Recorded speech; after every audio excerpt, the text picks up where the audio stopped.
Putin pode ter tido, juntamente com os ayatolás, um papel decisivo para o ataque do Hamas a Israel? Pode ter tido. Acho que o Hamas se sentiu encorajado, sabendo que Irã estava por trás com ele, que a história com a Rússia, que o Putin poderia é, é, sair em sua defesa, como saiu, né? Então, acho que sim. Não acho que foi planejado antes. Não por parte do Putin. O Irã, sim. Mas o Putin, não. Mas aí, depois que aconteceu, o Putin bancou e o Hamas fez esse cálculo, falando, o mundo está focado na Ucrânia, vamos atacar aqui, ninguém vai prestar atenção. E depois, talvez, a Rússia pode vir ajudar a gente também.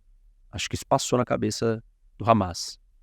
Passaria na minha cabeça se eu estivesse pensando e agindo com essa lógica deles. Mano, volta. Superchat, por favor. Beleza. Primeiro eu vou pedir pra galera que não deixou o like, deixa o like aí, rapaziada. O Márcio, ele já tinha mandado superchat e mandou outro superchat. Ele falou aqui, vamos voltar para Gaza. Fala sobre a guerra subterrânea e quais tecnologias Israel dispõe para minimizar o efeito colateral. Essa discussão da guerra subterrânea, não existe nenhum manual no mundo de combate subterrâneo. Ninguém sabe como fazer isso, é uma novidade. Nessa escala que Israel está lidando, dentro de uma área urbana, desse jeito, é muito peculiar e única. E aí tem tecnologias sendo testadas e usadas para destruir os túneis. Não sei se é isso que ele se refere. Uma delas é inundá-los com a água do mar. Então, mas isso tinha várias discussões de consequências ambientais, de solo. O Egito fez isso nos túneis de Gaza que iam para o seu território, já no passado.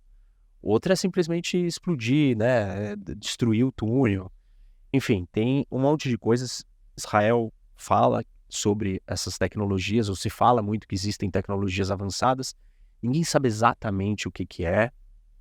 Eu nunca li fontes que eu achasse que são confiáveis mesmo, explicando que tipo de tecnologias são essas de detecção dos túneis, mas claramente não eram tecnologias tão sofisticadas assim, porque Israel se surpreendeu demais com o tamanho, extensão, profundidade, largura, tamanho e quantidade de túneis que tinham. E se essa tecnologia fosse tão boa, Israel teria um outro mapeamento desses túneis e não tinha. Então a gente tem que tomar cuidado, né? De novo, aquela utopia de onisciência, onipresença, dá para alguém saber tudo, dominar tudo. O serviço de inteligência de Israel sempre sabe tudo, como é que não soube isso? Sim. Existe isso na vida, não existe isso em guerra, não existe isso em conflito. E tá claro, ok, Israel tem um serviço de inteligência bom, com certeza, com várias falhas. E tem tecnologias avançadas? Tem várias, mas várias que não estão funcionando, não funcionaram direito. Essa dos túneis, para mim, não funciona bem. O Iron Dome funciona muito bem? Certamente, está comprovado. Todo dia, enquanto os foguetes estão sendo lançados, o Iron Dome faz o seu trabalho. A dos túneis, não acho que funcionou tão bem assim. Israel se surpreendeu demais com os túneis. Quantidades. Inclusive, um deles que era muito próximo da passagem ali da fronteira e que era imenso, entrava um caminhão dentro. Isso foi já mais de um mês que acharam esse túnel, mas foi um dos grandes noticiados. Túnel gigantesco, assim, escondido, escavado e muito largo, não eram os pequenos, era um negócio na fronteira. E é um outro tipo de conflito, né? Você deu destaque, né? Quando fala em Gaza, Tem um manual de combate subterrâneo em túneis. Não existe ninguém que escreveu sobre isso. Nenhuma escola de guerra codificou doutrinas de combate em túneis. Os americanos não têm isso, ninguém tem isso. Quem mais estuda isso são os israelenses, ultimamente. Mas também não codificaram uma doutrina muito clara. Eu já procurei muita literatura sobre isso. Encontrei poucas coisas, são autores israelenses, bastante interessante, mas é muito mais descritivo das possibilidades de cenário, o túnel é usado para quê, sabe? não expõe uma sofisticação tática, operacional, de grandes doutrinas revolucionárias para um combate dentro de túneis. E essa dificuldade vai ser natural e essa doutrina vai vir depois dele. Se a gente também continuar tendo situações de túneis, né? Muita coisa vai ser absorvida e aprendida dessa guerra. Mas, assim, não é um negócio tão comum. Túneis existiram em momentos como, assim, como rotas de fuga e não como um lugar de combate, era um lugar de abrigo. Enfim, tem várias utilidades diferentes. Primeira Guerra, Guerra do Vietnã, a gente tem algumas situações onde esses túneis, as Coreias, né, na fronteira das Coreias, a Coreia do Norte tem vários túneis também escavados para a Coreia do Sul. Camarada aqui, Papa Charlie, guerras são legítimas enquanto conflitos bélicos motivados ideologicamente ou eventos para movimentar a economia e reduções populacionais cíclicas. Eu não acho que uma guerra é legítima se ela for travada por questões ideológicas. Eu acho que uma guerra é legítima se ela for travada por questões de justiça. Você invadiu o que é meu, você quer capturar algo meu, você quer impor a sua vontade a mim. Acho que uma guerra ideológica ela não é legítima, mas ela é uma causa de guerra. Mas é porque ele falou em legitimidade, né? Acho que essa é uma discussão complexa e separada. Uma coisa é explicar o que causa a guerra e outra coisa é avaliar se aquilo que causou pode ser aceito como legítimo ou não. Sim. Para a gente falar em legitimidade, nós temos que olhar para princípios morais, jurídicos, legais. Existe todo um campo de estudos da guerra justa.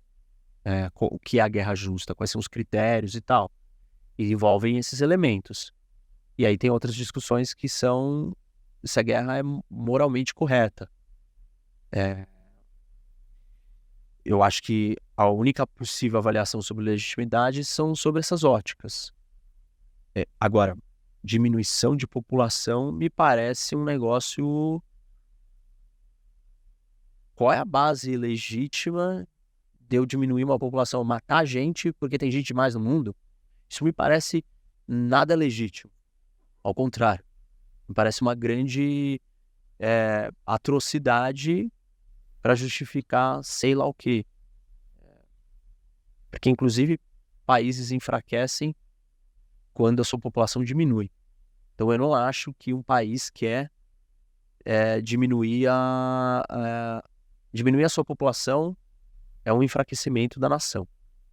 E tem elemento para acreditar que está acontecendo isso, ou está perto de acontecer isso? Uma guerra para que reduza a população? Não, acho que ninguém está pensando em fazer uma guerra para reduzir a população. Assim, eu não consigo imaginar, por exemplo, a Rússia quer fazer uma guerra na Europa para reduzir a população da Ucrânia ou da Europa. A guerra não é por isso. Tipo assim, que ela está fazendo um bem para a humanidade, diminuindo a população do mundo? Claramente não é isso. A China vai querer fazer uma guerra para diminuir a população do mundo, mas e a população da China? Aliás, a China não quer que a população sua diminua, a população diminui demais, vai diminuir mais ainda. Ela quer que a população aumente. E diminuição de população é matança. Isso não é um argumento pra você matar alguém, você entrar em guerra.